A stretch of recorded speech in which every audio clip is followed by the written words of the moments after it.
before we jump into where we are today, I think it would be helpful for all of us if you could give us, in as long as you want to take, sort of the history and the arc of how the plumbing of the system got to its current format, right? We went from a gold standard to a US dollar reserve currency standard, but I'm sure there's a lot of meat in between those two major events. So if you can give us a little bit of that historical arc in order to situate us.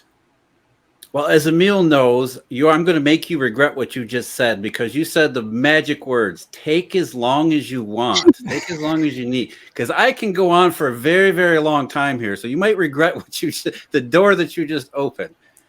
Now, I'll try to keep it brief, just the overview here. And it really depends on where you want to start, because the Eurodollar story, we don't really know where it came from. Essentially, there came to be a pile of dollars on trade in Europe that spread across the world sometime in the middle 1950s, throughout the 1960s into the 1970s, that, in very briefly and oversimplifying, essentially solved what Robert Triffin called his paradox, which was the breakdown in Bretton Woods, the inherent flaw in Bretton Woods, which was national gold reserves was an inappropriate way to tie international reserve currencies together. Which it made sense coming out of the Great Depression, where there was still some lingering attachment to gold. But the truth of the matter was, in this international globalizing world of the post-war era, 1950s and 1960s, there would always be this natural tension where the U.S. dollar tied to U.S. gold reserves was never going to supply enough currency so that we could have a sustainable globalization and growth paradigm.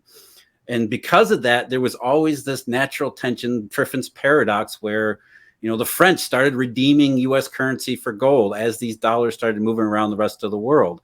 And it came, relatively quickly. Within 16 years, the Bretton Woods system began to break down, and the Eurodollar system began to take over the roles of reserve currencies. And as it did so, it kind of married together technological innovation, communications, and telecom in particular, instantaneous settlement across vast distances, with banking evolution, accounting evolution, so that when we talk about the Eurodollar itself, there is no Eurodollar. There is no dollars here. It's essentially a virtual currency system, a ledger money system that is maintained. It's a decentralized ledger money system that's maintained by these global banks that participate in it, that are able to talk to each other at the speed of light and settle monetary transactions. So long as everybody keeps track of who owes what to where, it works really well. And that was the way in which the Eurodollar system solved Triffin's paradox. But then that then created enormous problems for regulatory authorities, central banks around the world, because these global banks participating in this global network were doing all sorts of things that nobody had ever conceived of before. We talk about currency swaps, floating interest rate notes, a whole bunch of derivative contracts, repo, collateral swaps, all bunch of stuff that central bankers weren't really keeping on top of, regulators couldn't keep a track of.